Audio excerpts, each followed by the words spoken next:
तीर्थंकर परमात्मा की पावन देशना ये ऐसी देशना है जो अमृत का झरना है।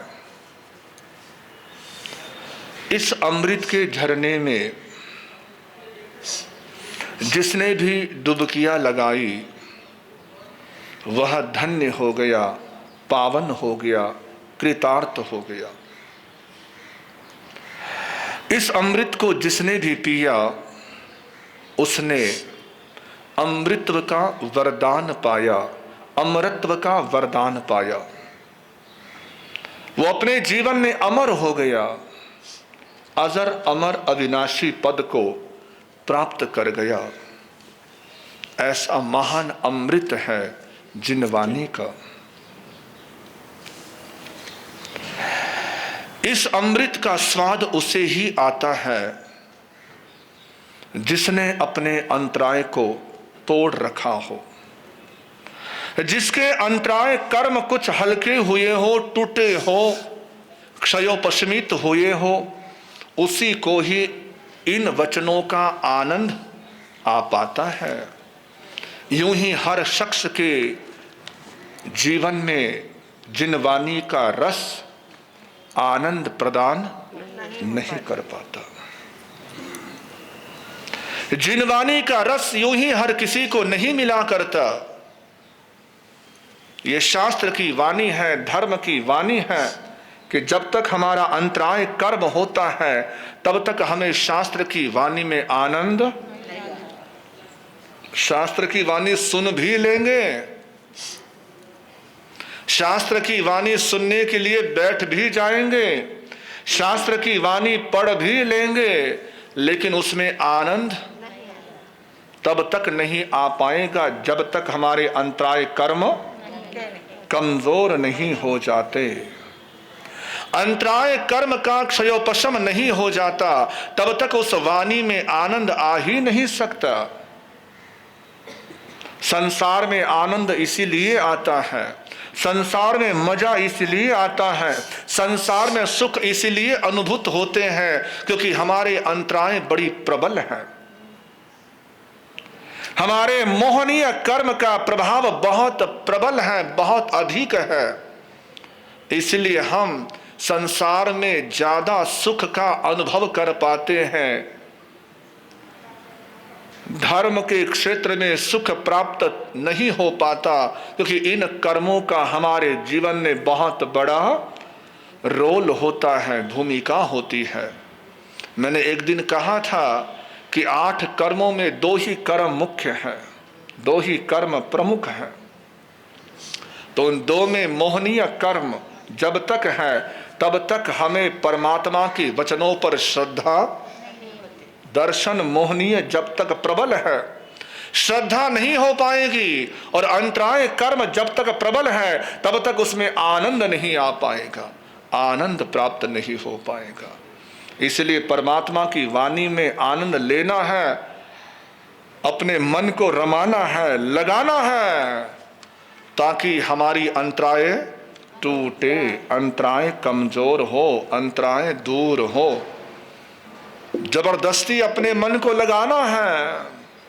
जैसे आपका बच्चा, आपका पोता स्कूल जाने के लिए मना करता है तो आप उसकी बात मान लेते हो? मान लेते हो कि नहीं बेटा कोई बात नहीं, मत जा स्कूल, बल्कि क्या करते हो?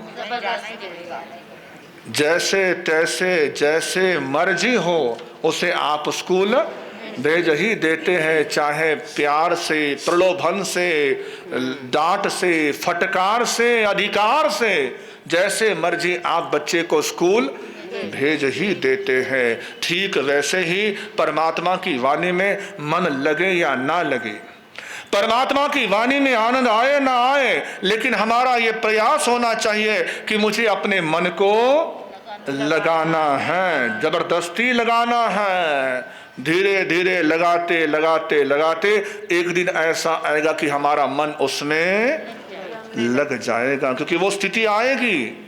रोज प्रयास करने से, रोज कोशिश करने से हमारे कर्मों की गांठें कुछ हल्की पड़ेगी, ढीले पड़ेगी और हमें आनंद आने लग जाएगा। और एक बार जब इस वाणी में आनंद आने लग जाएगा, फिर और किसी चीज में आनंद, फिर किसी और चीज में हम सुख नहीं तलाशेंगे, कहीं और आनंद हम नहीं ढूंढेंगे, क्योंकि इसका जो आनंद है वो अवर्णनीय है।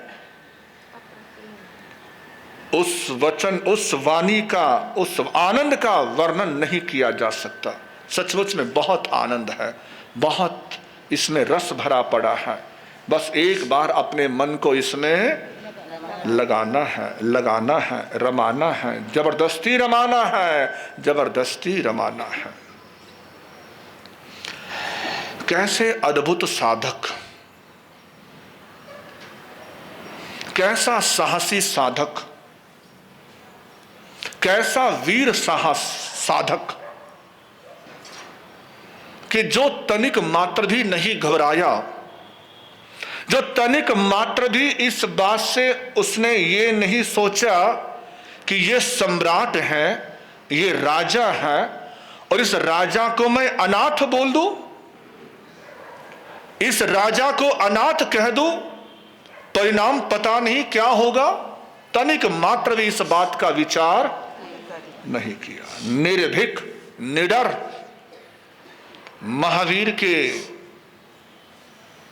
साधक निर्भय होने चाहिए, निडर होने चाहिए, साहसी होने चाहिए, संकल्पी होने चाहिए और सत पथ के पथिक होने चाहिए। ये महावीर के सन्यासी की शर्त है। मुनि खड़े हैं, संत खड़े हैं ध्यानस्थ, और सम्राट श्रेणी का उस जगह पर आना हुआ। दूर से उसे कुछ धुंधला सा दिखाई दिया, निकट आया, करीब आया और देखकर हैरान रह गया। आंखें उसकी फटी की फटी रह गई कि ये क्या युवा अवस्था है,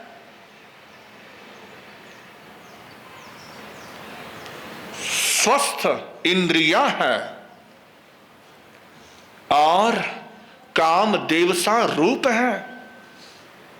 क्या लावण्य है, क्या सौंदर्य है।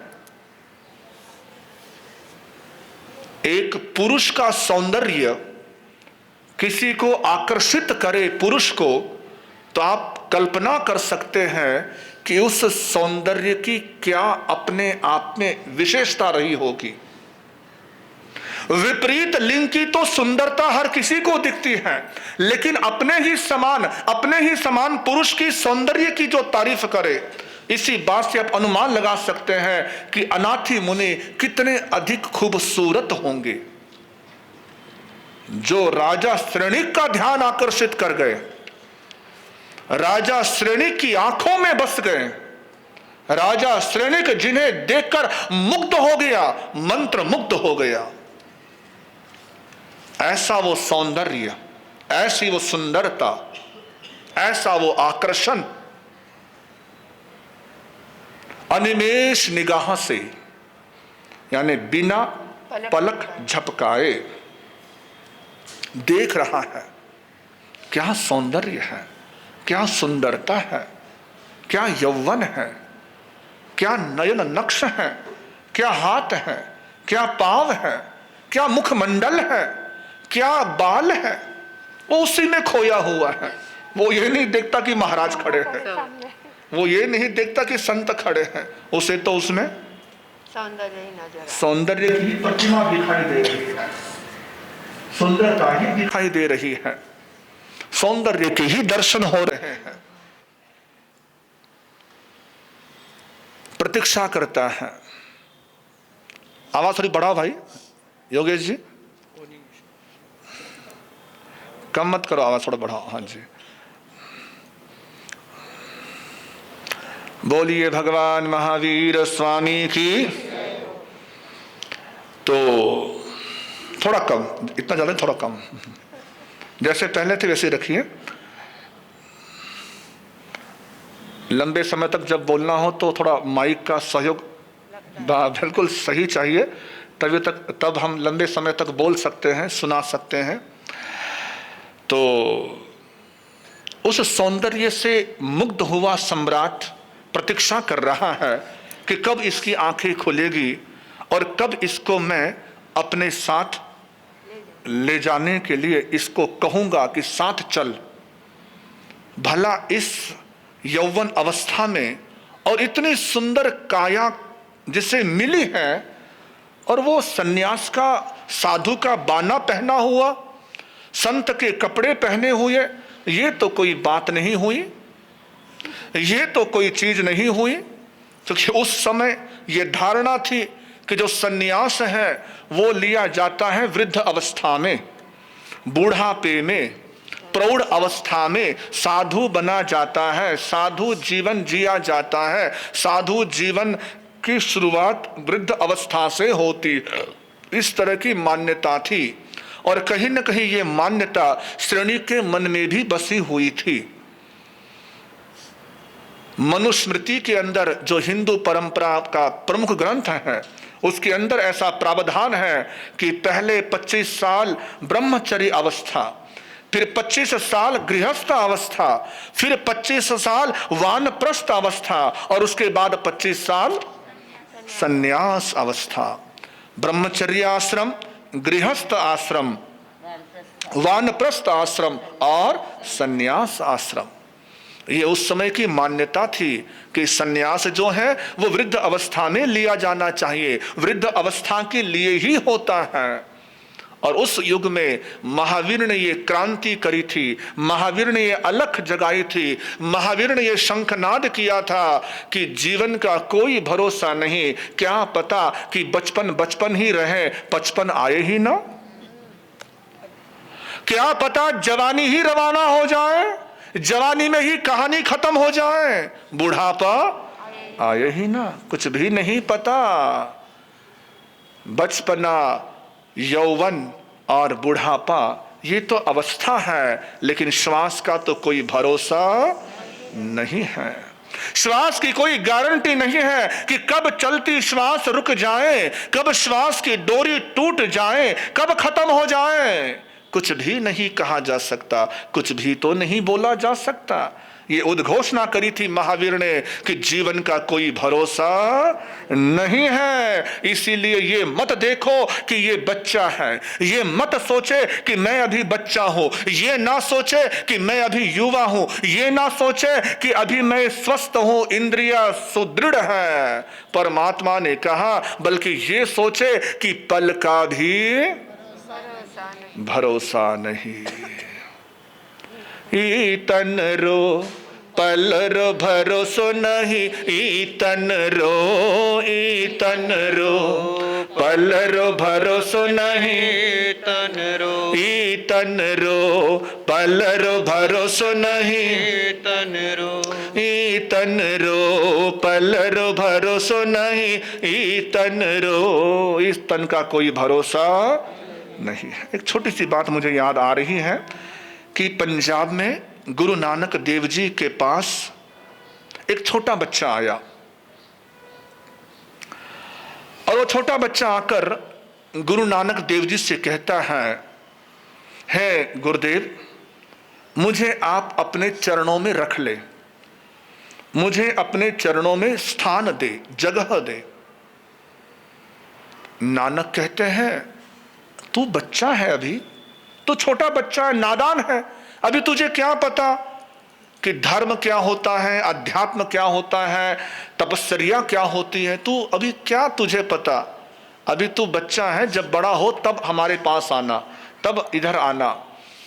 उसने कहा नानक गुरुदेव जी, एक बात मैं आपसे कहना चाहता हूं, क्या आपको पता है मैं जवान बन जाऊंगा? वो छोटा बच्चा कहता है कि आपको भरोसा है कि मैं युवान बन जाऊंगा, जवान बनूंगा, कि आपको लगता है मैं बूढ़ा भी होऊंगा?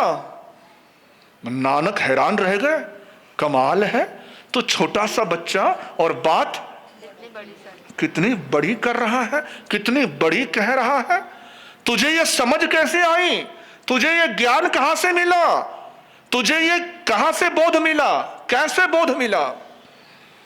उसने कहा, गुरु नानक जी, मैं अपने घर में अपनी माँ को देखता हूँ, मेरी माँ भोजन बनाती है, पकाती है, उस चूल्हे में लकड़ियाँ डालती है, और मैंने देखा कि चूल्हे की उस लकड़ियाँ जो डाली जाती है उसमें बड़ी लकड़ियाँ तो साइड में रहती हैं, छोटी लकड़ियाँ पहले डाली जाती है। छोटी लकड़ियाँ पहले डाली जाती हैं और बड़ी लकड़ियाँ बाद में साइड में पड़ी रहती हैं, उसको बाद में इस्तेमाल होता है। इसी बात से मैंने समझ लिया कि बच्चे, पता नहीं तेरा नंबर कब लग जाए, पता नहीं कब तेरा नंबर लग जाए।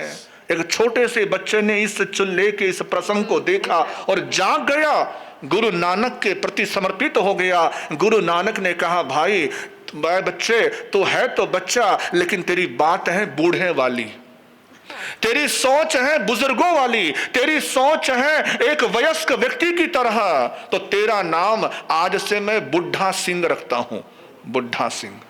और सिख परंपरा का इतिहास यदि किसी को पता हो तो पता होगा कि वो जो बुढ़ा सिंह थे वो गुरु नानक जी के 5 गादी तक जीवित रहे, उनके पास 5 गुरु बने, तब तक वो जीवित रहे गुरु नानक जी के 5 गद्दी पे। और हर गद्दी की राज गद्दी पर राज्याभिषेक उनके द्वारा ही हुआ, गुरु गद्दी का राज्याभिषेक उनके हाथों के द्वारा हुआ। तो भाई बुढ़ा सिंह यानी एक छोटी सी घटना उन्होंने अपने घर में देखी और उसी से प्रेरणा प्राप्त करी। आप भी अपने घर में ऐसी घटनाएं देखते हो? हाँ जी, कितनी घटनाएं देखते हो? हर दिन हर चीज, हर रोज घटनाएं देखते हो, हर दृश्य देखते हो, हर चीजें देखते हो।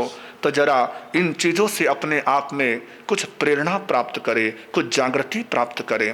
तो ऐसी कल्पनाएं थी, लेकिन महावीर ने इस कल्पनाओं पर प्रहार किया, इस सोच पर प्रहार किया कि सन्यास केवल वृद्ध अवस्था में नहीं लिया जाता, जब समझ आ जाए तब सन्यास लिया जा सकता है। 8 साल की उम्र में समझ आ जाए तो सन्यासी बन जाओ, और 80 साल में समझ आए तब भी सन्यासी बन जाओ। जीवन के अंतिम क्षणों में भी तुम्हें विचार आए कि मुझे साधु बनना है तो साधु बन जाओ। परमात्मा ने कभी भी किसी के लिए इनकार नहीं किया। तो श्रेणिक राजा को ये बोध नहीं था, ये होश नहीं था कि युवा अवस्था में भी कोई सन्यासी हो सकता है इसकी कोई मजबूरी रही होगी, इसकी कोई बेचारे की परेशानी रही होगी, कुछ किसी तरह की कमी रही होगी, तभी बेचारा साधु बन गया, अन्यथा इस अवस्था में साधु बनने वाली तो कोई बात है ही नहीं। श्रेणी की सोच कहीं ना कहीं आजकल कई लोगों की हो जाती है ना। श्रेणी की ये जो सोच है कि अगर ये साधु बना है तो जरूर कुछ ना कुछ घर में समस्या रही होगी, है ना, इसके घर में कोई दिक्कत होगी तभी ये साधु बना है, इसके ऐसी होगा तभी ये साधु बना है। कई बार कुछ लोगों की सोच ऐसी हमें देखने को मिलती है, कई बार ऐसे लोग मिलते हैं, हर तरह के लोग हैं दुनिया में, जितने मुंह हैं उतनी ही बातें हैं। मुंडे मुंडे मतिर भिन्ना, तुंडे तुंडे मतिर भिन्ना, जितने मस्तिष्क उतनी सोच है, जितने मुंह हैं उतनी बातें हैं। खुद तो साधु बन नहीं सकते, लेकिन जो साधु बना है, साधु बन रहे हैं, उनके बारे में टीका टिप्पणी जरूर कर सकते हैं, उनके बारे में बात जरूर कर सकते कि ऐसा होगा वैसा होगा। एक आदमी बहुत कह रहा था कि साधु ऐसे करते, साधु वैसे करते, साधु को ये नहीं करना चाहिए, साधु को वो नहीं करना चाहिए, साधु ऐसा ना करे, साधु वैसा ना करे। तो हमने केवल एक बात कही कि भाई ऐसे कर, एक बात तो सुन ले। हमने कहा साधु बन जा। क्या कहा? साधु बन जा। जैसे ही बोला वो चुप, उसका सारा बोलना बंद हो गया। साधु के बारे में टीका टिप्पणी करना सरल है, लेकिन साधु बनना सरल नहीं है, आसान नहीं है। तो श्रेणिक महाराजा की वही सोच थी। और जैसी अनाथी मुनि ने अपना ध्यान खोला, ध्यान खोलते ही आंखें खुली, सामने देखा सम्राट को। महाराज कुछ कहे उससे पहले सम्राट ही बोल पड़ा। अनाथी मुनि कुछ कहते उससे पहले वो सम्राट श्रेणिक ही बोल पड़ा, गुरुदेव महाराज आप साधु क्यों बने हो? किस लिए साधु बने? अनाथी मुनि कहते कि मैं अनाथ था, मैं अनाथ था इसीलिए साधु बना। जैसी राजा ने सुना उसका डाउट पक्का हो गया, है ना। उसको जो डाउट था कि जरूर कुछ ना कुछ मामला गड़बड़ है, तब ये साधु बना है। अब इसने बोला है कि ये अनाथ था, तो तपाक से आप देखा ना ताव झटक से तुरंत बोल दिया श्रेणिक महाराज ने कि महाराज ऐसी बात है तो लो मैं आपका नाथ बनता हूं, मैं आपका, आ जाओ मेरे साथ, मैं हूं आपका नाथ। जैसे ही राजा ने ये कहा कि मैं आपका नाथ बनता हूं, तब अनाथी मुनि तुरंत कह उठे कि तू मेरा क्या नाथ बनेगा, तू खुद ही अनाथ है, तो खुद अनाथ है। जैसे ये शब्द कानों में पड़े श्रेणिक तो हिल गया, भूकंप आ गया उसके अंदर, बड़ा जोर से झटका लगा उसको कि मुझे कोई अनाथ बोले। अरे ये महाराज को पता नहीं है मैं कौन हूं, मैं कौन हूं इन्हें पता नहीं है शायद, तभी मुझे ये अनाथ बोल रहे हैं। अरे कम से कम मेरे कपड़े तो देख लेते हैं, मेरे वस्त्र तो देख लेते कि ये राजसी पोशाक है, राजसी आन बान शान है, और ये मुझे अनाथ बोल रहे हैं। चलो इन्होंने मुझे पहचानने में भूल करी है तो मैं ही इन्हें बता देता हूं, मैं ही इन्हें बता देता हूं कि मैं ऐसा वैसा कोई नहीं हूं, बल्कि मैं तो राजा हूं, और राजा के अंदर भी राजा श्रेणिक हूं, श्रेणिक हूं। वो गीत की पंक्ति आती है ना, ओ मगध देश के राजा क्या मौत भी तेरे हाथ है, मेरी क्या करेगा तू पालना, हे राजन तू खुद ही अनाथ है, हे राजन तू खुद ही अनाथ है। महाराज मैं राजा श्रेणी को हूं, मेरे पास इतना बड़ा राज्य है, साम्राज्य है, इतने गांव हैं, इतनी जमीन है, जायदाद है, संपत्ति है, रानियां है, ये है वो है। जैसी राजा अपना गुणगान करके रुका, अनाथी मुनि बोलते हैं राजन सुन लो, जो तुम सुना रहे हो उतनी ही बात नहीं है, मैं तुम्हें ऐसा साधु दिखाई दे रहा हूं, लेकिन मेरे पास भी कोई कमी नहीं थी। मैं भी एक संपन्न परिवार से संबंध रखता हूं। मेरा नगर था कौशंबी, वहां पर मेरे पिता वहां के धनमान्य व्यक्ति थे, गणमान्य व्यक्ति थे, जिनके पास संपत्ति की कोई कमी, भरपूर संपत्ति थी। मेरी माता जो मुझे अपने जिगर का टुकड़ा मानती थी, आंखों का तारा समझती थी। मेरे सगे भाई थे जो मुझे हर पल साथ देने के लिए तैयार खड़े रहते थे। मेरी बहनें थी जो मुझे बड़ा दुलार करती थी, मुझे बड़ा चाहती थी, मुझे बड़ा पसंद करती थी। हर सम्राट, मेरी शादी भी हुई थी, मेरी घरवाली थी, मेरी जो धर्म पत्नी थी वो बहुत मेरे प्रति अनुराग रखने वाली, मेरे प्रति पूर्णतः समर्पित रहने वाली, ऐसी वो धर्म पत्नी भी थी। हाँ, इतना कुछ था। हाँ जी, इतना कुछ था। तो सब क्या हो गया? रास्ते पे कैसे आए, सड़क पे कैसे आए, साधु कैसे बढ़े? तो सुन लो सम्राट, सब कुछ था। पिता थे, माता थी, भाई थी, भगिनिया थी, धर्म पत्नी थी, कारोबार था, जमीन जायदाद थी, सोने चांदी जवेरा सब कुछ था। लेकिन क्या हो गया? लेकिन एक दिन अचानक अकस्मात मेरी आंखों में दर्द उठा, मेरी आंखों में चुभन उठी। उस चुभन का इलाज कराया गया, लेकिन कोई भी इलाज कारगर न हो पाया, कोई भी इलाज सफल नहीं हो पाया। बहुत तरह से उपचार कराए, डॉक्टर आए, वैद्य आए, हकीम आए, तांत्रिक आए, मांत्रिक आए, सब कुछ आए, लेकिन कोई भी सफल नहीं हो पाया। मेरा दर्द के मारे बुरा हाल, बेहाल, निढाल। घर वाले परेशान, घर वाली परेशान, सारे परेशान। मेरी माता मंदिरों में जाकर मन्नत करती, मेरे पिता पैसा पानी की तरह बहा रहे थे। जहां से पता चलता कि वो वैद्य बड़ा अच्छा है, उसको बुलाते, चाहे वो कितने ही दूर का रहा हो, कितना ही महंगे से महंगा इलाज रहा हो। मेरे पिता ने खर्च करने में कोई कंजूसी नहीं बरती, दिल खोल कर खर्च किया, हर तरह का खर्च किया। महंगी से महंगी दवाई दिलाई, महंगे महंगे से महंगा डॉक्टर बुलाया, हकीम बुलाया। मेरे भाई मेरे आसपास खड़े रहते, मेरी बहनें मेरे आसपास खड़ी रहती, सबकी आंखों में आंसू थे। और मेरी पत्नी ने तो मेरा सीना गीला कर दिया अपनी आंसुओं से, अपनी अश्रुधारा से। यानी इतना वो रोती थी, इतना वो रुदन करती थी, मेरे लिए विलाप करती थी कि मेरे स्वामी को ये क्या हो गया, क्यों ठीक नहीं हो रहे, क्यों ठीक नहीं हो रहे। और रो रो के उसका बुरा हाल था। किसी को अपनी सुध नहीं थी, सब मुझ में ही, मेरे ही ध्यान में लगे थे, मुझे ही ठीक करने में लगे हुए थे। क्या मेरी माता, क्या मेरे पिता, क्या मेरे भाई, क्या मेरी भगिनी और क्या मेरी धर्म पत्नी। लेकिन कहावत है ना,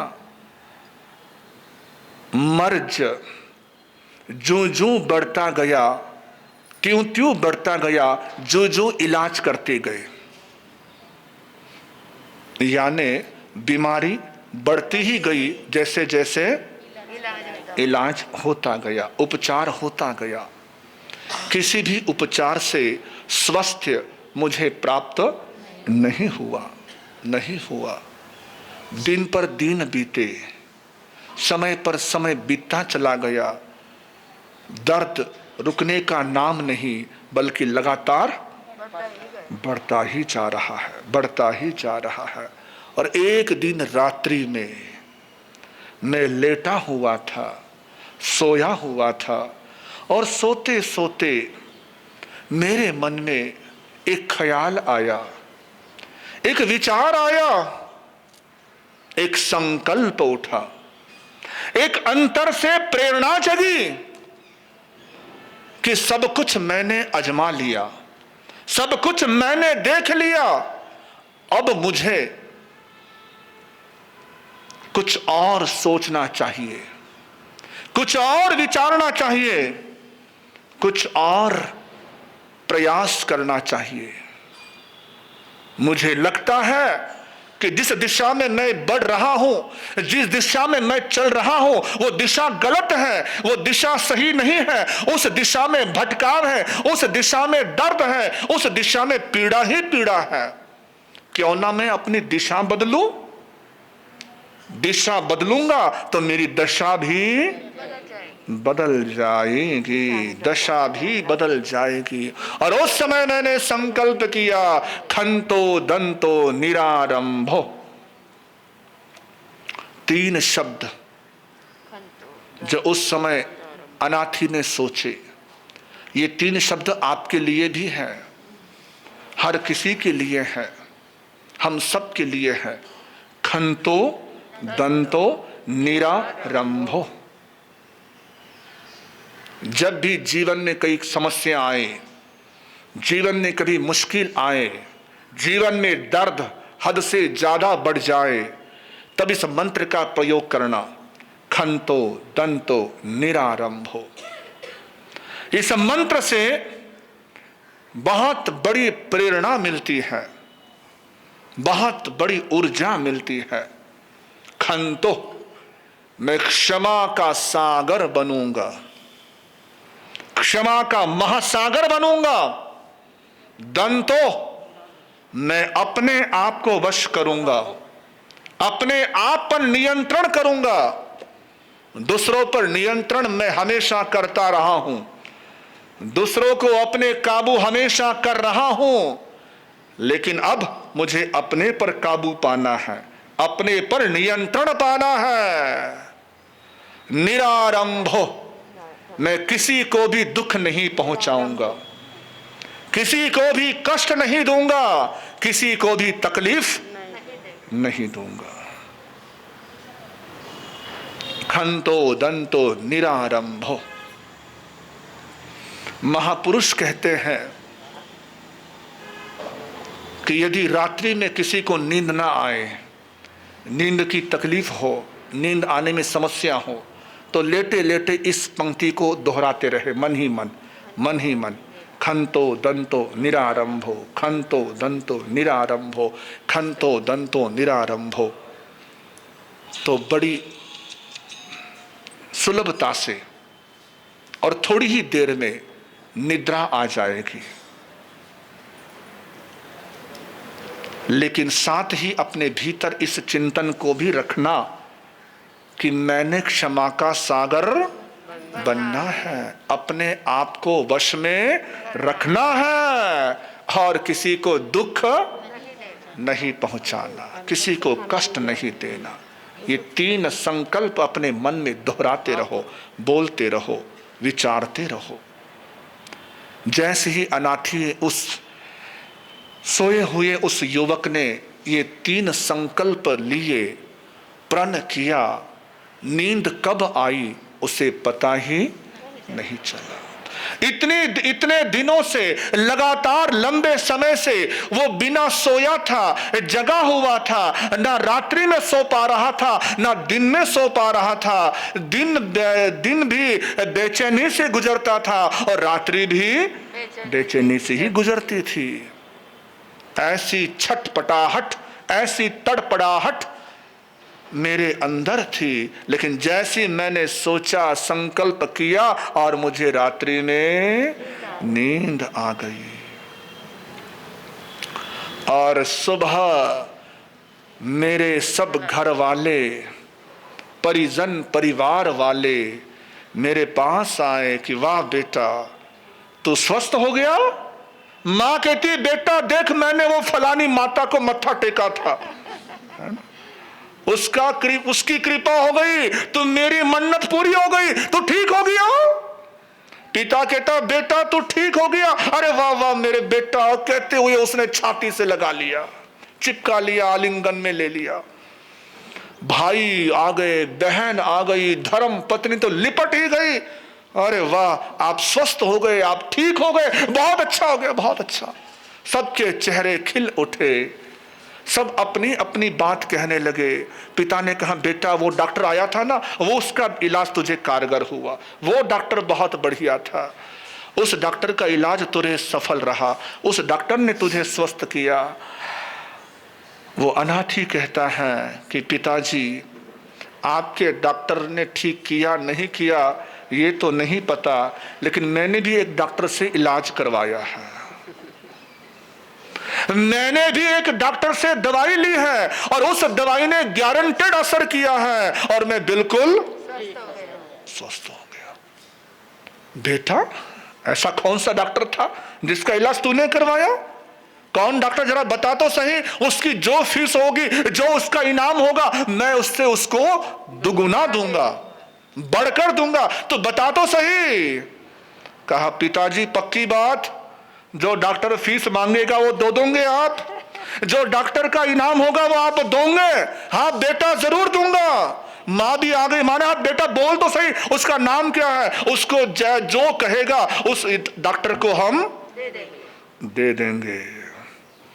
सभी सहमति थी, सब सहमत थे, भाई भी सहमत, बहना भी सहमत, धर्म पत्नी भी सहमत कि ऐसा कौन है जिसने आपको ठीक किया और उसको जो चाहिए वो हम देने को तैयार हैं। तो वो कहता है कि ऐसा डॉक्टर है मेरे महावीर, मेरे महावीर, वो डॉक्टर है, उन्होंने मुझे स्वस्थ किया है।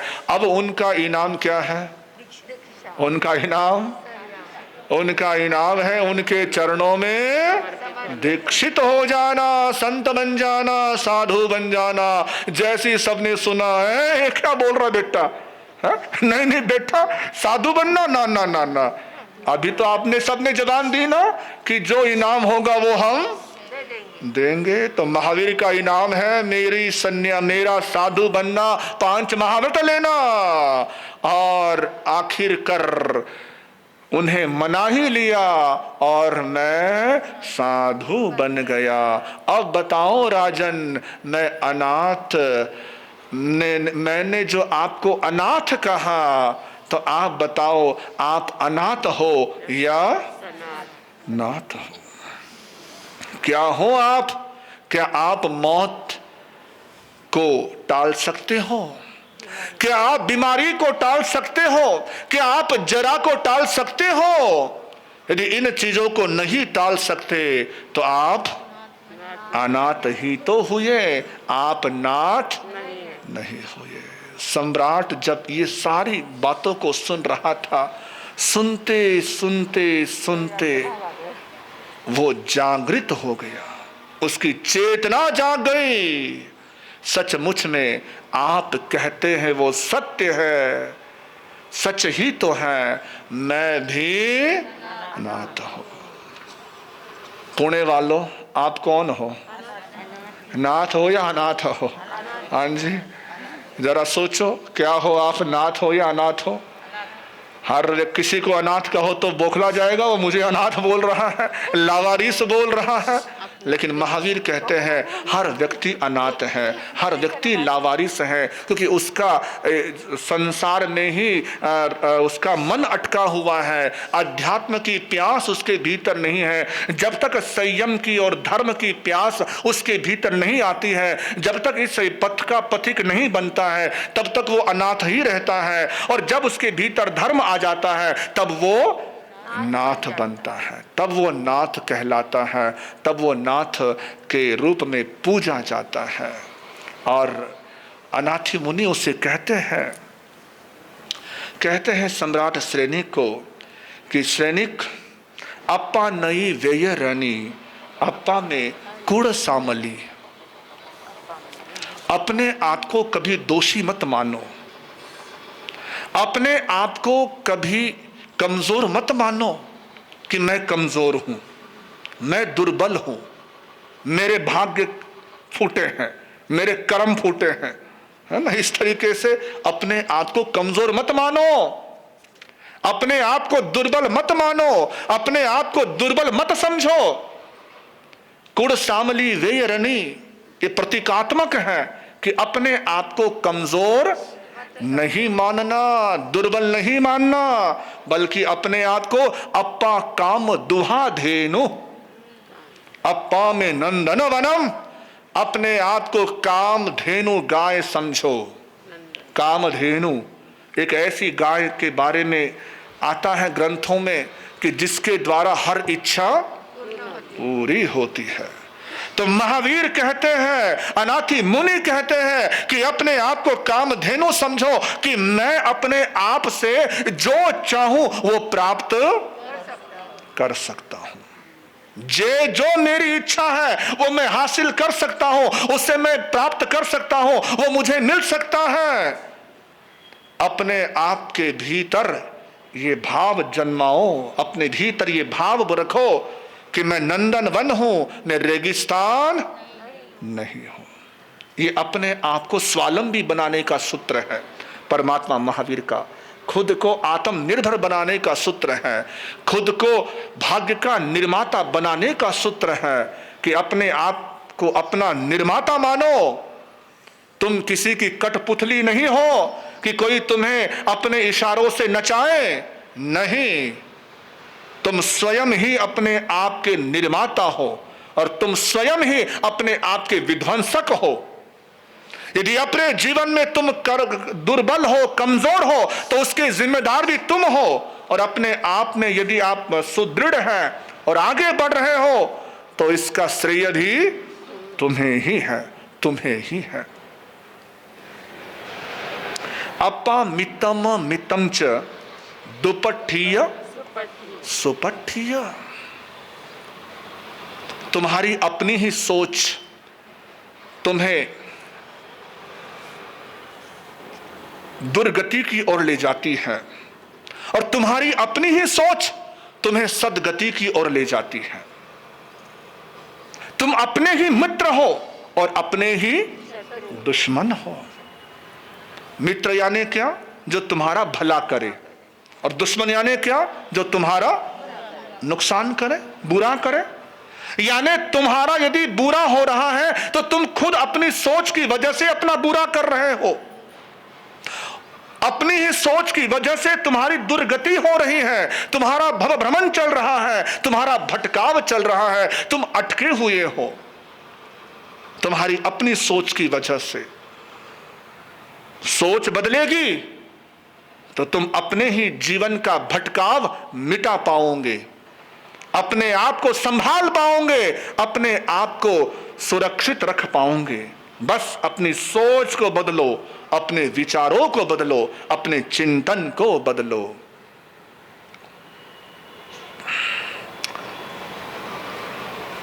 अनाथी अपने आप को जगाने की प्रेरणा के साथ उन्हें जगा रहे कि तुम्हारे अंदर क्या ताकत है।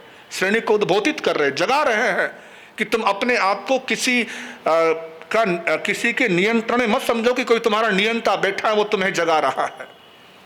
और यही वो प्रसंग था कि जो कार्य चेलना नहीं कर सकी, जो कार्य अभय कुमार नहीं कर सका, जो कार्य स्वयं तीर्थंकर महावीर नहीं कर सके, वो कार्य एक अनाथी मुनि ने कर दिखाया। वो चमत्कार अनाथी मुनि ने कर दिखाया। महावीर भी उसी मगध में घूम रहे थे, उसी मगध में जहां ये श्रेणिक था। और चेलना तो उसकी अपनी महल में थी, रानी थी, पट रानी थी, लेकिन चेलना भी वो कमाल नहीं कर पाई, महावीर भी वो कमाल नहीं कर पाए, क्योंकि महावीर के पास गया ही नहीं था। बहुत कहा था चेलना ने, चलो चलो चलो, लेकिन तू जा, मैं नहीं आता। जैसे आपके घर वाले आपको बोलते हैं, हमारी बहनों को बोलते हैं, ये सब चेलना यहाँ आ जाती है, श्रेणी कोई आ पाता है यहाँ पर। तो वो चेलना कहती थी, लेकिन श्रेणिक राजा कहता मैं नहीं आता, तू जा, मुझे नहीं आना।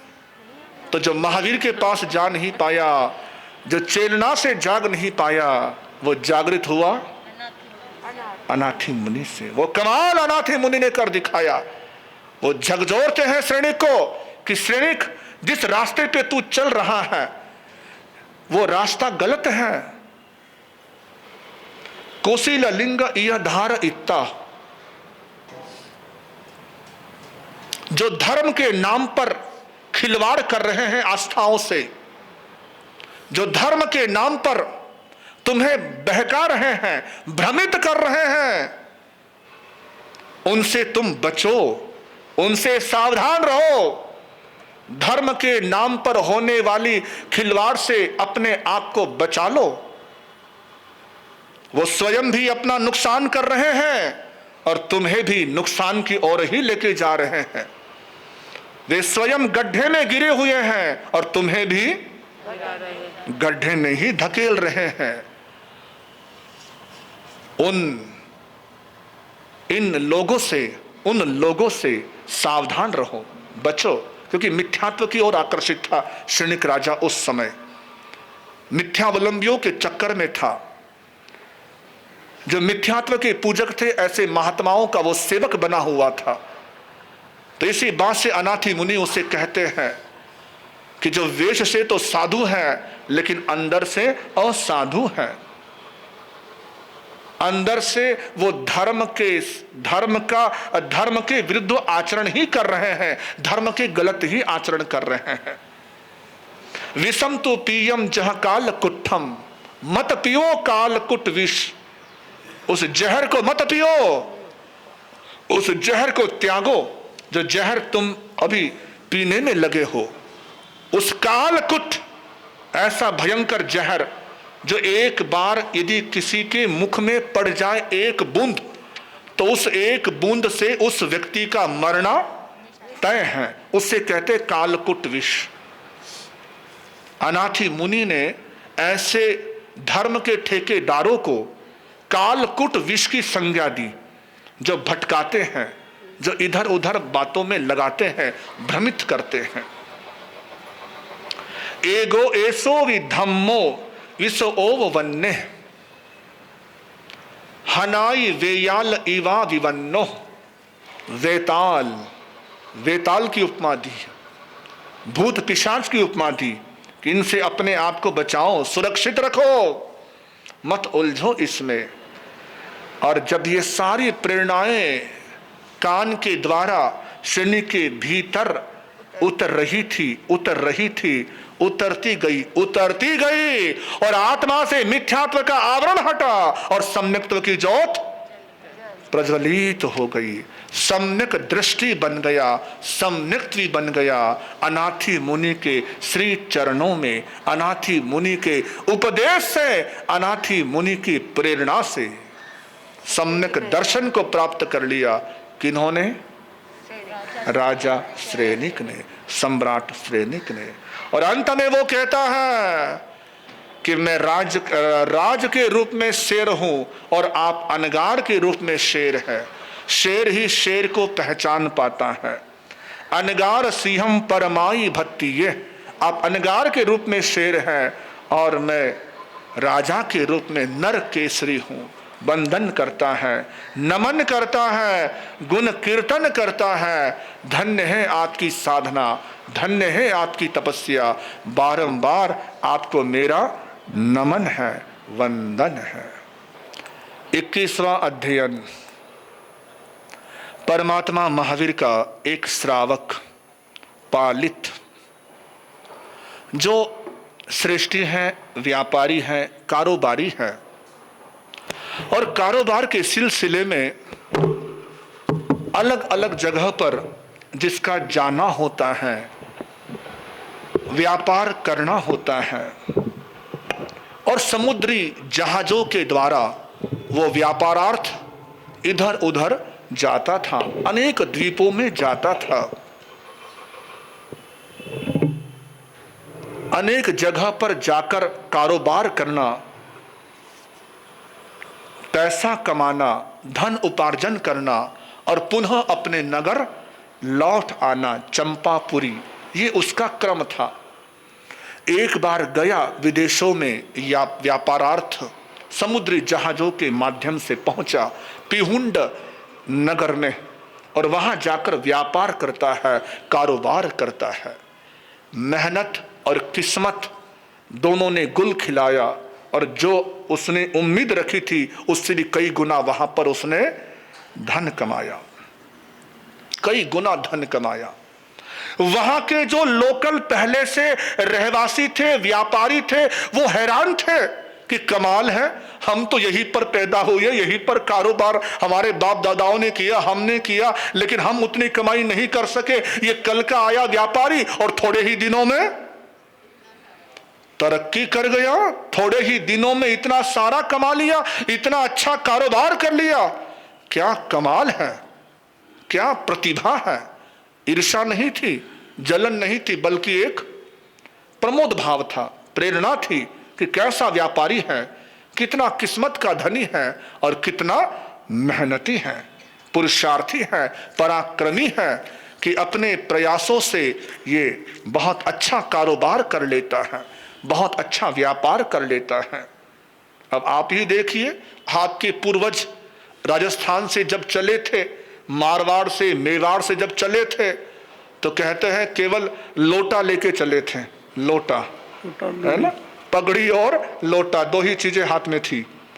पगड़ी, सिर की पगड़ी और हाथ में एक लोटा होता था, इतना ही लेकर चले थे।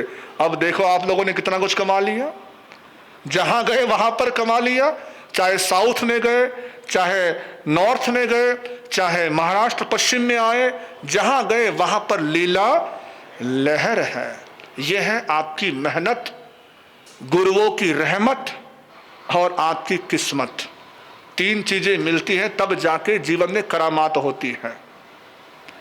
किस्मत, मेहनत और गुरुओं की रहमत, ये तीन चीजें होती है तभी करामात होती है, तभी चमत्कार होता है। तो वहां का एक व्यापारी था, उसको बड़ा पसंद आया पालित कि बहुत अच्छा कुशल है, व्यापारी है, मुझे अपनी बेटी की शादी करनी है, इसके लिए मुझे कोई अच्छा व्यक्ति चाहिए था, अच्छा दामाद चाहिए था। मैं तो सोचता हूं कि इससे बढ़िया मुझे दामाद मिल ही नहीं सकता, क्या इसकी प्रतिभा है। और कायल हो गया और उसके साथ अपने संबंध जोड़ लिए, अपनी बेटी की शादी उससे करा दी। थोड़े समय तक वो वहीं पर रहा, व्यापार करता रहा, पालित श्रावक 2-3 महीने वहीं रहा। फिर व्यापार को समेटा और अपने नगर की ओर बढ़ने लगा, जाने लगा। नगर की ओर बढ़ते हुए समुद्री जहाज का सफर बहुत लंबा होता था। काफी लंबे महीनों बीत जाते थे, कई बार तो वर्षों बीत जाते थे उस समुद्री यात्रा में करते हुए। ये तो हमारे इतिहास की कुछ चीजें हैं जो हम भूल चुके हैं। तभी तो आज कहा जाता है कि अमेरिका से कोलंबस आया था, उसने दुनिया को ढूंढा, है ना। कोलंबस ने सारी दुनिया को तलाशा, लेकिन महावीर का ये उदाहरण कहता है कि कोलंबस तो जब पैदा भी नहीं हुआ था तब दुनिया में व्यापार होता था, कारोबार चलता था, व्यापारी इधर से उधर जाते थे, बहुत तरक्की पर था हमारा हिंदुस्तान। तभी तो कहते हैं कि सारे जहां से अच्छा हिंदुस्तान हमारा। यहाँ के व्यापारी हर जगह पहुंचे, हर देश में पहुंचे, हर मुल्क में पहुंचे हैं, हर जगह पहुंचे। यहाँ पर व्यापार भी शिखर पर था, ज्ञान भी शिखर पर था। जब बाहर की दुनिया ने, पश्चिमी सभ्यता ने जब कपड़े पहनना भी नहीं सिखा था, तब यहाँ पर कपड़े की एक अलग ही कलाकारी होती थी, वस्त्रों की अलग ही कलाकारी होती थी। जब बाहर की दुनिया ने लिखना पढ़ना भी नहीं सिखा था, तब यहाँ ज्ञान शिखर पर था, चरम पे था। आज तो यहाँ पर, यहाँ से अगर अंतरिक्ष को देखना है तो वो सैटेलाइट है, यंत्र है, सारी चीजें हैं जिसके उपग्रह हैं जिनसे उसका अनुमान लगाया जाता है। उस जमाने में तो यहाँ बैठे बैठे तारों का हिसाब लिख दिया, चंद्रमा का हिसाब लिख दिया, सारी तिथियों का हिसाब लिख दिया कि किस तिथि पर क्या होता है, किस तिथि पर सूर्य ग्रहण आता है, किस तिथि पर चंद्र ग्रहण आता है। ये बिना किसी सैटेलाइट के लिखा हुआ विज्ञान है जो आज भी हमारे पास है, आज भी हमारे पास है। तो व्यापार पालित लौट रहा है। लौटते लौटते धर्म पत्नी ने एक बच्चे को जन्म दिया उसी जहाज में, और समुद्र के बीच जहाज चलते हुए बच्चे का जन्म हुआ है। तो पिता ने अपने संतान का नाम रखा समुद्रपाल नाम रखा। समुद्रपाल बड़ा हो रहा है, धीरे धीरे बड़ा हो गया, युवा हो गया, विवाह हो गया, और वो भी अपने घर में, अपने महल में, अपने नगर में बैठा है और झरोखे से वो भी नजारा देख रहा है, झरोखे से देख रहा है नजारा। इस उत्तराधीन सूत्र में झरोखे से बैठे बैठे देखने वाले 2 महापुरुषों का जिक्र आता है। एक अभी हमने पढ़ा था, कौन सा महापुरुष था? मृगापुत्र 19वें अध्ययन का।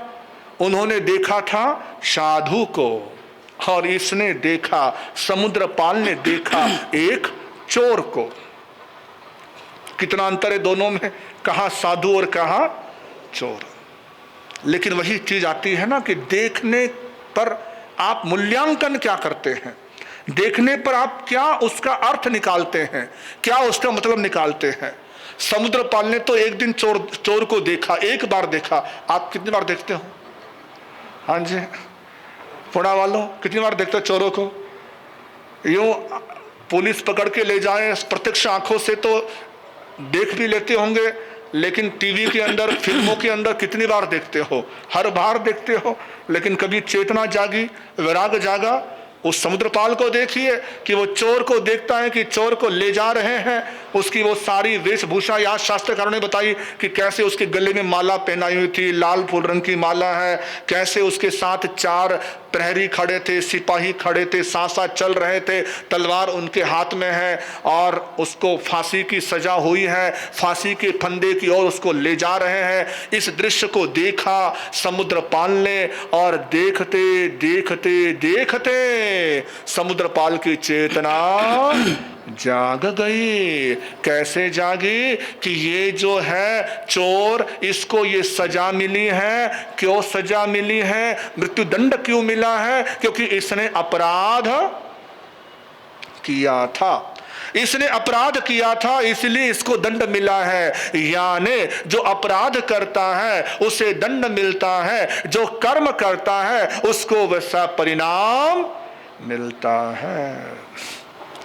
कर्म फल को देख करके अशुभ कर्मों को यहाँ मुक्ति की अभिलाषा जागे ज्ञानी जन ने है कहा। अणगार बन संबुद्ध होकर पंचव्रत जो पालते, समुद्र पाल से सूर्य समवे संघ में है शोभते। समुद्र पाल से सूर्य समवे संघ में है शोभते। कर्म फल को देख करके अशुभ कर्मों को यहाँ, कि कर्म का परिणाम मिलता है, कर्म का फल मिलता है। जो जैसा करता है वैसा उसे मिलता है। बोए बीज बबूल के तो आम कहां से पाए?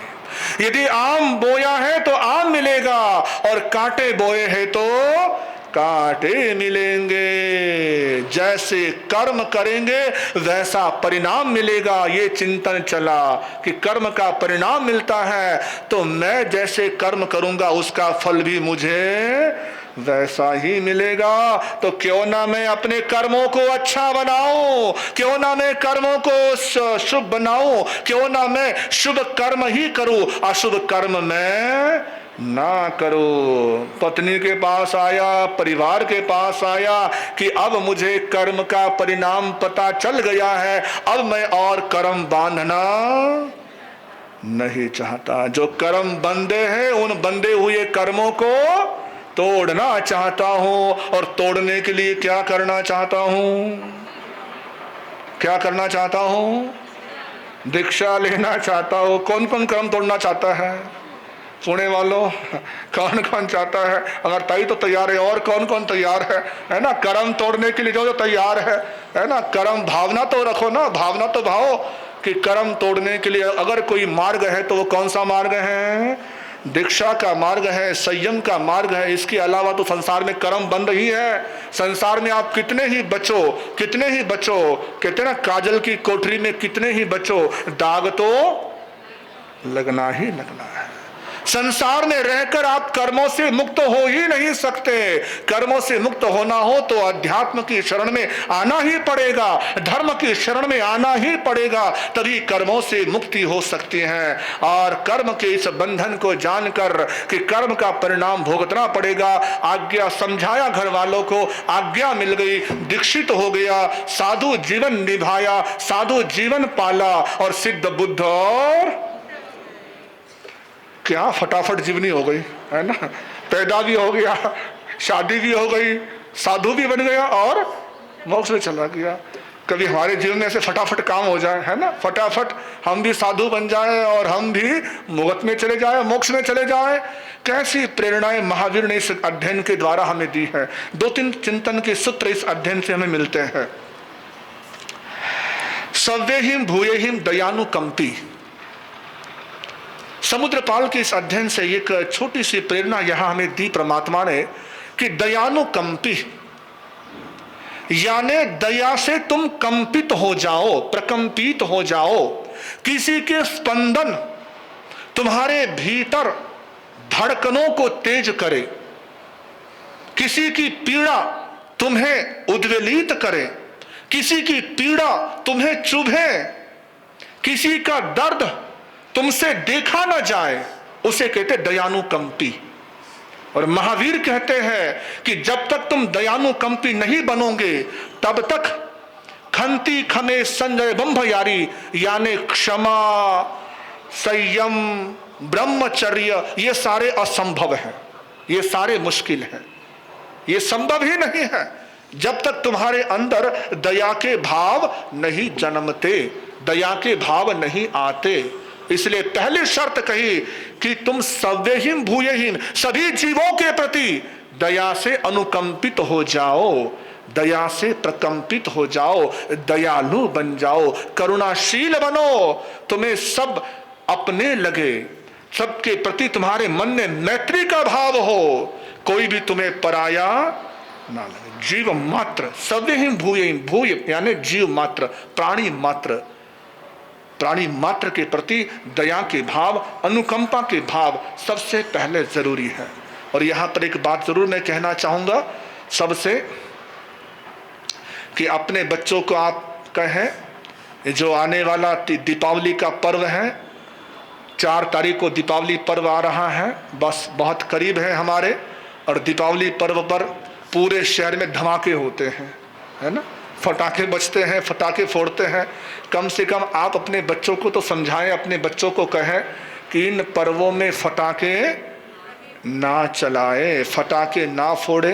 कितने सारे कर्मों का बंधन हम करते हैं, कितने सारे कर्म, कितने सारे जीव बेचारे, मुक जीव, पशु पक्षी कितने मरते हैं, करोड़ों की संख्या में, लाखों की संख्या में कीड़े मकोड़े बेचारे मर जाते हैं, पक्षी बेचारे मर जाते हैं, अंडे जो बच्चे भी जन्मे भी नहीं हैं, जन्म से पहले ही मर जाते हैं। बहुत बड़ा अपराध है, बहुत बड़ा पाप है। तो अपने बच्चों को समझाए, प्रेरणा दे, और उन्हें कुछ ऐसा कहे कि यदि वो फटाका नहीं चलाएंगे तो उन्हें यहाँ पुरस्कार दिया जाएगा, भरी सभा में सम्मान किया जाएगा, है ना अध्यक्ष साहब। जो बच्चे फटाके नहीं चलाएंगे उन बच्चे को इनाम देंगे, उन बच्चे, हाँ जी, अच्छा फोड़ते नहीं, वाह वाह वाह, बहुत अच्छी बात है। बड़े तो नहीं फोड़ते, छोटे भी ना फोड़े, बड़े वाले बड़े फटाके फोड़ते हैं, है ना, वो फटाके, है ना, वो बड़े फटाके समझ गए कौन से फटाके, ये वाले फटाके, वो बड़े फटाके होते हैं। तो मैं चाहूँगा ये जो फटाके जो हम कहते हैं आतिशबाजी, हाँ, जो फटाके हैं, जो जितने भी बम वगैरह होते हैं, तितली बम या फटाके जो भी है, ये ना चलाएं, बच्चों को जरूर समझाएं। बस फटाकों से 8 कर्मों का बंद होता है, 8 कर्म, एक कर्म नहीं बल्कि 8 कर्म का बंद होता है एक फटाके से। बच्चों को कहें कि तुमने पढ़ना है, तुमने होशियार बनना है, करियर बनाना है, तो तुम्हें फटाके नहीं चलाने चाहिए, क्योंकि कहीं ना कहीं तुम अपने करियर का नुकसान कर रहे हो फटाके जलाकर फोड़ कर। तो उन्हें प्रेरणा दे, दयानुकंपी बनाए। यहां पर समुद्रपाल के अध्ययन में एक और प्रेरणा, वैसे प्रेरणाएं भरी पड़ी है, लेकिन 1-2 ही प्रेरणाओं को आपके समक्ष रख रहा हूं। मेरुवायन अकंपमानो, मेरुवायन अकंपमानो, कि तुम मेरु की तरह अकंपित बन जाओ, स्थिर बन जाओ, दृढ़ बन जाओ। ये महावीर का दिया हुआ हम सबके लिए वरदान है, आशीर्वाद है।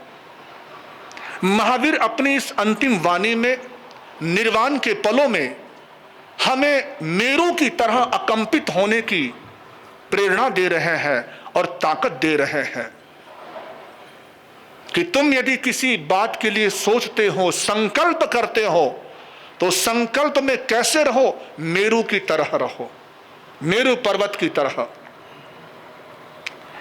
रागम च दहेव दोषम पहाय, पहाय रागम च तहेव दोषम। राग और द्वेष, इन दोनों वृत्तियों में तुम अकंपित रहो, ना राग में उलझो ना द्वेष में उलझो, ना राग में जाओ ना द्वेष में जाओ, मेरु की तरह एक जगह स्थिर रहो, तटस्थ रहो, दूर रहो।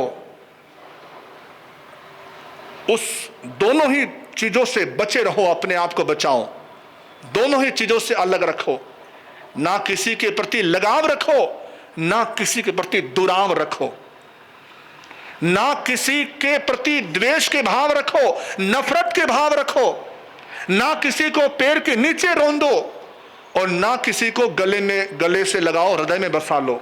मोह मत रखो, दोनों से ही बचो, दोनों ही अतियों से अपने आप को बचाकर मेरु की तरह तटस्थ रहो। जैसे मेरु एक जगह खड़ा है, वैसे ही तुम भी एक जगह स्थिर हो जाओ, ना राग में और ना द्वेष में। पंजाबी भाषा में कहते हैं, किसे नाल राग नहीं, किसे नाल द्वेष नहीं, किसे नाल राग, किसे नाल द्वेष नहीं, आत्मा अनंत एनो कोई भी कलेश नहीं, आत्मा आनंद एनो कोई भी क्लेश नहीं, आत्मा अनंत एनो कोई भी कलेश नहीं, कोई राग नहीं, कोई द्वेष नहीं। परमठ पयहिम चिट्ठई, परमठ पयहिम चिट्ठई, ये पुरुषार्थ का सूत्र है, पराक्रम का सूत्र है कि यदि तुमने चरम बनना है, चरम को पाना है, चरम शरीरी होना है, तो अपने आप को परम पुरुषार्थ की ओर लगाओ, परम पुरुषार्थी बनो। पुरुषार्थ में किसी भी तरह से कोई कमी मत आने दो। अपने पुरुषार्थ में कोई भी किसी भी तरह का एक्सक्यूज मत रखो, किसी भी तरह का कोई विकल्प मत छोड़ो, किसी भी तरह का कोई छिद्र मत छोड़ो। छिन्न सोहे अम में अकिंचने, सारे छिद्रों को बंद कर दो। आप जानते हैं पानी की टंकी में यदि छिद्र हो जाए तो क्या होगा? लीकेज, सारा पानी बाहर आएगा। घर की छत पर छिद्र हो जाए तो नुकसान होगा बिल्डिंग का। नाव के अंदर छिद्र हो जाए, नाव डूबेगी। परमात्मा कहते हैं कि अपने अंदर किसी तरह से कोई कमजोरी रहने ही मत दो, छिद्र रहने ही मत दो।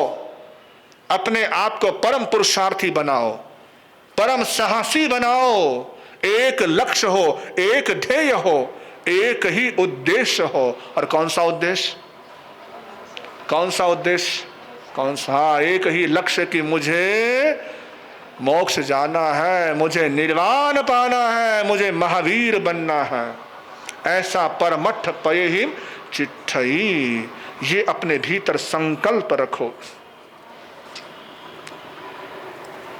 अगर ऐसा संकल्प तुम्हारे भीतर होगा तो तरिता समुद्रम च महाभवोगम, तुम इस समुद्र से पार हो जाओगे, इस समुद्र से निकल जाओगे। अगर परमठ पयहिम चिट्ठई तुम्हारे भीतर का संकल्प होगा, परम पुरुषार्थ होगा, तो तुम इस समुद्र महाभवोगम, इस महान समुद्र से तुम पार हो जाओगे, उस किनारे पहुंच जाओगे।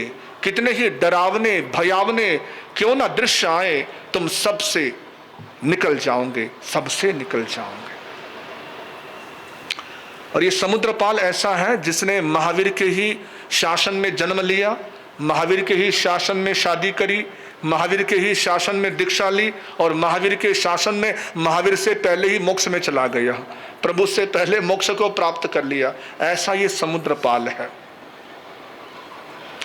इसके बाद 22वां अध्ययन, 22वां अध्ययन, कितनी अद्भुत कहानी है। किसी से प्यार करना हो तो ऐसा करो, है ना, किसी से प्रेम करना हो तो ऐसा प्रेम करो। कितना कैसा प्रेम, और कितने जन्मों की प्रीति, कितने जन्मों की अनुरक्ति, कितने जन्मों का रिश्ता, कितने जन्मों का साथ। एक जन्म नहीं, 2 जन्म नहीं, 3 जन्म नहीं, बल्कि 8 जन्मों से लगातार रिश्ता चला आ रहा है, संबंध चला आ रहा है, प्रीति चली आ रही है। अरिष्ट नेमी और राजुल दोनों की प्रीति 8 जन्मों से, और ये 9वां जन्म था, अरिष्ट नेमी का 9वां जन्म, यानी 8 जन्मों की लगातार प्रीति 9वें जन्म में अरिष्ट नेमी। और इस अध्ययन में वो आता है ना, एक अक्सर पढ़ने में आता है पति पत्नी और वो, है ना, थ्रिलर आता है ना, ऐसा कई बार पढ़ने को मिलता है। तो ऐसा ही यहाँ पर है, पति पत्नी और वो, यानी रथ नेमी। इस घटना में थ्रिलर है, ट्विस्ट है। कैसे कहानी, घटना इतिहास की। और उस रथनेमी को भी तो देखो, उसके पास कोई कमी थोड़ी थी, बहुत सारी कन्याएं थी उस नगरी में, बहुत सारी उसके लिए तैयार थी, क्योंकि वो राजकुमार था, उसके पास कोई प्रस्ताव की कमी नहीं थी, लेकिन उसने चाहा राजुल को, राजुल ने चाहा अरिष्टनेमी को। राजुल चली अरिष्टनेमी के पद चिन्हों पर और रथनेमी चला राजुल के पद चिन्हों पर। अगर प्यार करना हो तो ऐसा करो, अगर किसी से लगाव करना है तो ऐसा करो, किसी से प्रीति करनी है तो ऐसी प्रीति करो। शादी की तैयारी है, अरिष्टनेमी आ रहे हैं दुल्हे के वेश में, दुल्हे राजा के वेश में चले आ रहे हैं, रथ में बैठे हुए हैं, इधर दुल्हन की तरह सजी हुई है राजुल, राजनेमी, और वो राजीमती, कई नाम इसके हैं, राजीमती भी राजुल भी, सजी हुई है दुल्हन के वेश में। और मन में एक तरंग उठी हुई है कि अब मेरे प्राण प्रिय आएंगे, अब मेरे प्राण नाथ आएंगे, जिनको मैंने दिल से चाहा है अब वो मुझे मिलने वाले हैं। मैं अपनी माला, वरमाला उनके गले में डालने वाले हूं। सज धज कर तैयार खड़ी हैं। जरा उस कल्पना चित्र को अपने दिमाग में लाइए कि कैसा उस समय माहौल होगा, कैसी उस समय स्थिति होगी। राजुल के मन में कितनी उमंगे उठ रही होगी।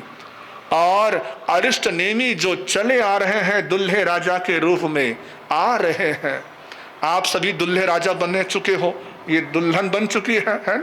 आप तो इस चीजों को ज्यादा अनुभव कर सकते हैं, हम तो केवल पढ़कर सुनकर आपको बताते हैं। आप तो खुद भुगत भोगी हैं उसमें, खुद उस जीवन को उन पलों को आपने जिया है, उन पलों को आपने देखा है कि कितनी उमंग होती है, कितनी एक भीतर में लहर उठ रही होती है। राजुल तैयार है, अरिष्टनेमी आए हैं और जैसी तोरण द्वार पर, नगर द्वार पर आते हैं और आने के साथ ही कानों में क्रंदन सुनाई दिया, पशुओं का क्रंदन सुनाई दिया। ये पशु क्यों पुकार रहे हैं, पशु क्यों चिल्ला रहे हैं? खबर मिली कि आपकी शादी में केवल शाकाहारी लोग ही नहीं आएंगे बल्कि मांसाहारी भी आएंगे। क्या उस समय रिवाज रहा होगा? स्वयं तीर्थंकर की शादी के अंदर भी मांसाहार रखने का ऐसा कुछ रहा। कैसा सुनकर ताजुब होता है कि स्वयं तीर्थंकर भी अपने रिश्तेदारों को मना नहीं पाए थे, तो आप कहाँ मना पाओगे?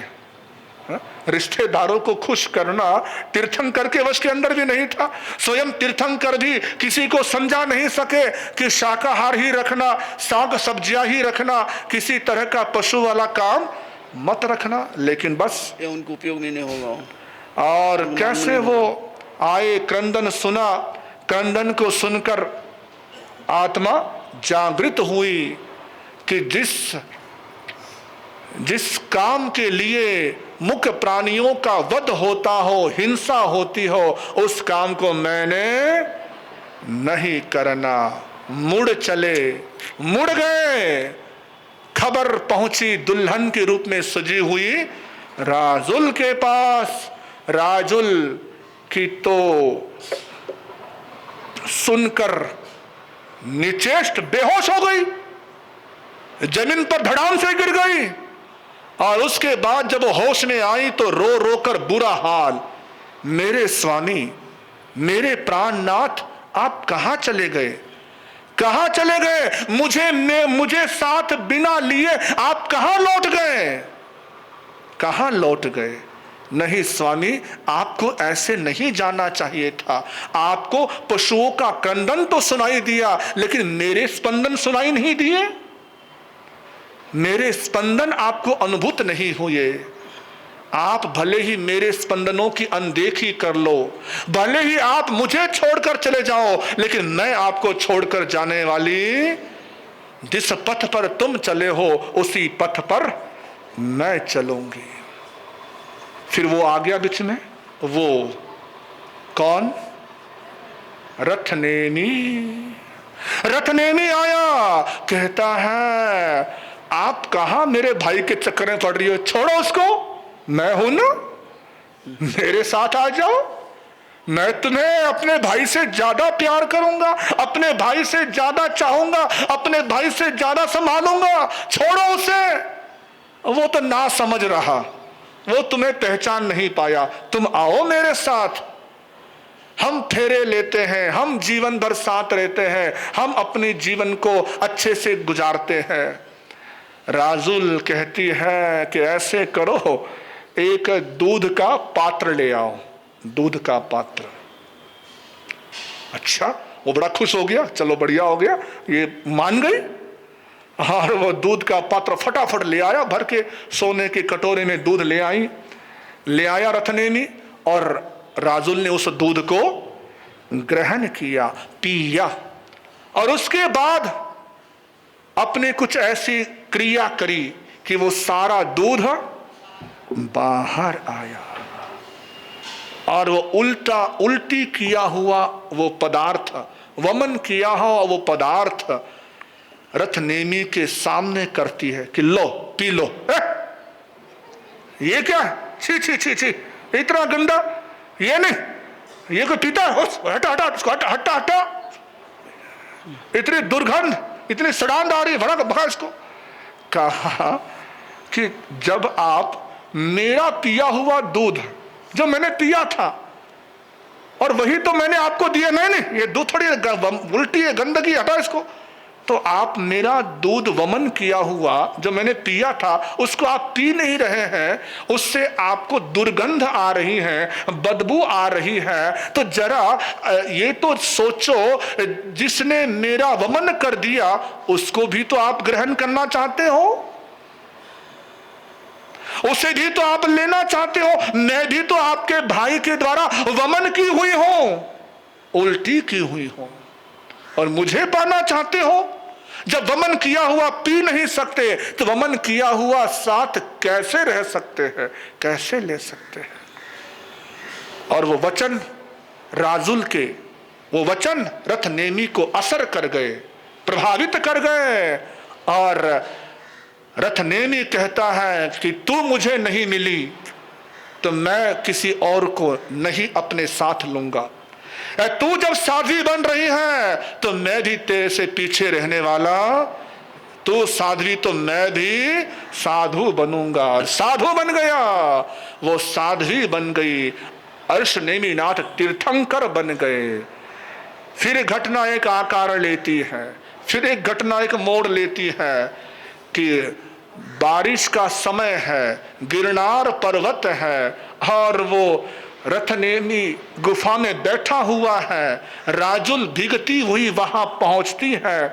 जैसी राजुल वहां पहुंचती है, वो रथनेमी के अंदर वैराग जो था वो अभी इतना मजबूत नहीं था, कमजोर था, दुर्बल था, अभी उसमें वो मजबूती नहीं आई थी। जैसी वो बिजली चमकी, बिजली कौंधी, राजुल को देखा, वो अपने आप का नियंत्रण खो बैठा, आपा खो बैठा, और फिर बोल उठा, राजुल किसके स्वर हैं।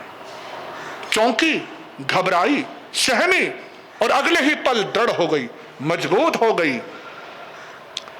देखो, प्रकृति चाहती है, कुदरत चाहती है हमारा मिलन हो, हम साथ रहें।